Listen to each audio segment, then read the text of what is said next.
ఎగ్జిబిషన్కు కొన్ని నిబంధనలు మార్చినాం.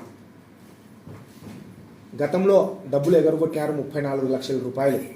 ఈ తెలుగుదేశం ప్రభుత్వానికి సంబంధించిన ఒక వ్యక్తి 100 రూపాయలు రాబట్టుకొని కూడా డబ్బులు ఎగరగొట్టాడు. దాన్ని బేస్ చేసుకొని మేము నిన్న నిబంధనలు మార్చినాం. ప్రతి రూపాయి కట్టించుకునే తర్వాత గ్రౌండ్ వాళ్ళకి అప్పచెప్పాలా, ఆ విధంగా ముందే అప్పచెప్పితే పూర్తి బాధ్యత కమిషనర్ గారిదే అని నిబంధనలను మార్చి నిన్న టెండర్ ప్రాసెస్కు పోయినాం.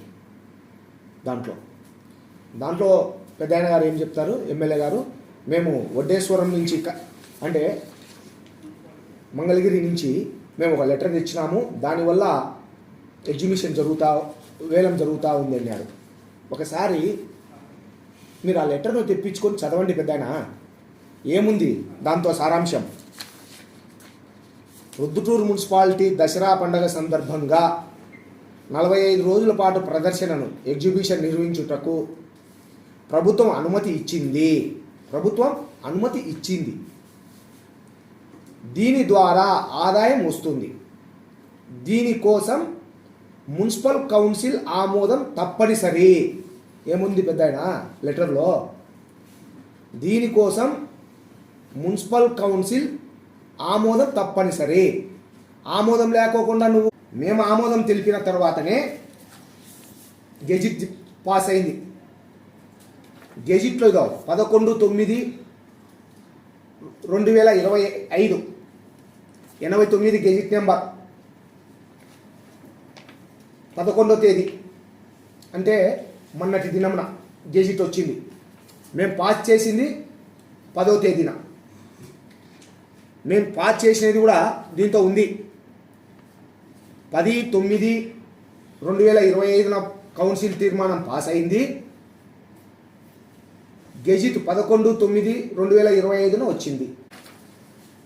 మినిట్స్లో ఏమైతే రూల్స్ ఫ్రేమ్ చేసినామో ఆ రూల్స్ ప్రకారమే గెజిట్ అంతా పాస్ అయింది. డబ్బులు కూడా కట్టించుకోవాలనే మేము గెజిట్లో రూపొందించినాం. దాని ప్రకారమే కలెక్టర్ దగ్గరికి పోయింది, గెజిట్ వచ్చింది. దాని ప్రకారమే వచ్చింది. ఇంకొకటి, నిన్న రాత్రి మా చైర్మన్ గారు నెల్లూరుకు పోయినారు. నెల్లూరుకు పోయినా కూడా అత్యవసరమైన పెళ్లి పనుల్లో పోయినా కూడా అత్యవసరంగా కమిషనర్ గారి రిక్వెస్ట్ మేరకు ఈ ఎగ్జిబిషన్ 1,91,00,000 పోయింది.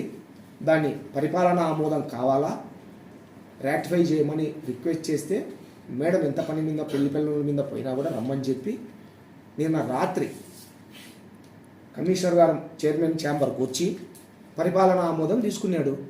మాది చట్టబద్ధత లేకపోతే ఎట్లా పరిపాలనా ఆమోదం తీసుకుంటాడు? ఈ మీటింగ్ చట్టబద్ధత లేకపోతే ఏ విధంగా పరిపాలనా ఆమోదం తీసుకుంటాడు? దానికి తోడు పక్కన ఆయన